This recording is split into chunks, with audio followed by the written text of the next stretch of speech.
हमारे यहाँ बचपन से शिक्षा दी जाती है कि जब भी आप बोलें सोच समझ कर बोलें, क्योंकि आपका एक शब्द या आगे बढ़ाया गया एक कदम बड़ा नुकसान पहुंचा सकता है। मगर राजनीति में नेता यह समझने को तैयार ही नहीं है कि उनके बोले गए शब्द कितना नुकसान पहुंचा सकते हैं, व्यक्तिगत तौर पर उन्हें भी और पार्टी को भी। अब देखिए ना, राहुल गांधी और प्रियंका गांधी को लेकर मध्य प्रदेश सरकार के मंत्री कैलाश विजयवर्गीय ने जो कहा है, उसकी चर्चा हर तरफ है। पार्टी भी उनका बचाव करने सामने नहीं आ रही है। क्या यह मसला कांग्रेस को संजीवनी दे जाएगा और उसे सरकार पर हमला करने का बेहतर मौका मिल गया है? दोस्तों नमस्कार, मैं हूं संदीप पौराणिक।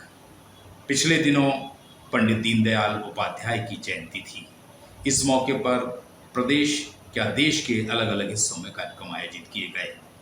दीनदयाल उपाध्याय के आदर्शों की बात हुई, उनके बताए रास्ते पर चलने की बात हुई। मगर कैलाश विजयवर्गीय एक कार्यक्रम में ऐसा बोल गए जिसकी चर्चा हर तरफ है। अपनी बहन के गांव में पानी भी नहीं पीते थे। आज के हमारे प्रतिपक्ष के नेता ऐसे हैं कि अपनी जवान बहन को बिल्कुल चुरा के चुंबन कर लेते हैं। मैं आपसे पूछना चाहता हूँ, आप में से कोई ऐसा व्यक्ति है क्या जिन्होंने अपनी जवान बेटी को, जवान बहन को शारीरिक रूप से चुंबन किया? ये संस्कारों का अभाव है। कैलाश विजयवर्गीय का बयान चर्चाओं में है और उन्होंने जो कहा है उसको लेकर सवाल भी उठाए जा रहे हैं। कांग्रेस वैसे भी मुद्दों की तलाश में रहती है और उसे गाहे बगाहे मुद्दे मिल ही जाते हैं। याद करिए, पिछले दिनों भारत पाकिस्तान के बीच जब तनाव था और ऑपरेशन सिंदूर चल रहा था, तब मध्य प्रदेश सरकार के मंत्री विजय शाह ने एक ऐसा बयान दे दिया था जिसकी चर्चा हर तरफ हुई थी और कांग्रेस ने हमले भी खूब किए थे। सरकार की ओर से सफाई भी दी गई, मगर अब भी विजय शाह खुलकर राजनीति नहीं कर पा रहे हैं, क्योंकि जैसे ही विजय शाह सामने आते हैं कांग्रेस को हमला करने का मौका मिल जाता है। अब कैलाश विजयवर्गीय का ऐसा बयान आया है जिसे कांग्रेस ने मुद्दा बना लिया है और कांग्रेस सड़कों पर उतर रही है और उसके तेवर आक्रामक भी हो गए हैं। कैलाश विजयवर्गीय ने जिस तरह की घृणित टिप्पणी की है, मैं भारतीय जनता पार्टी की बहनों से, भारतीय जनता पार्टी के नेताओं से, इस देश के एक एक नागरिक से, इस प्रदेश के एक एक नागरिक से, ऐसी विकृत मानसिकता के व्यक्ति अगर सत्ता में बैठेंगे तो देश की परंपरा, संस्कृति और यहाँ की जो पारिवारिक पृष्ठभूमि की रक्षा कैसे कर सकते हैं? कैलाश विजयवर्गीय ने जो टिप्पणी की है, ये राहुल गांधी पे टिप्पणी नहीं की है, ये प्राचीन भारत की सभ्यता और परंपरा पे टिप्पणी की।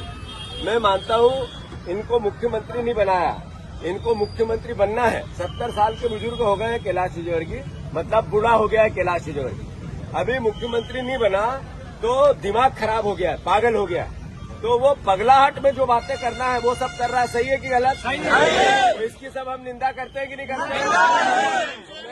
मैं कैलाश विजयवर्गीय की सद्बुद्धि हो, भगवान ईश्वर उसको थोड़ी बुद्धि डाले, माता जी, इसकी हम सब मां नर्मदा से प्रार्थना करते हैं। वाकई में कई घटनाक्रम ऐसे होते हैं जो विरोधी दल के लिए संजीवनी का काम कर जाते हैं।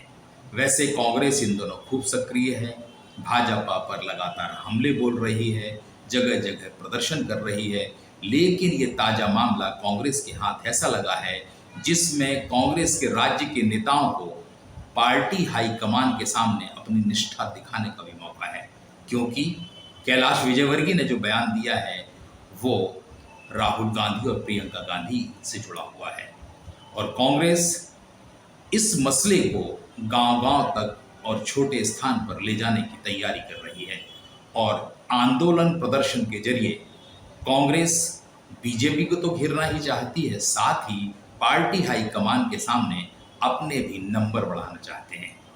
और यही कारण है कि कांग्रेस जिले स्तर पर प्रदर्शन की तैयारी कर रही है।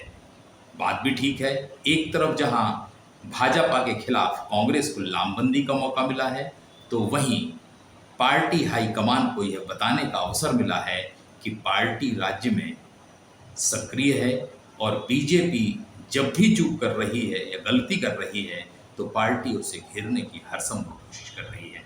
दोस्तों, आज के लिए इतना ही। नमस्कार।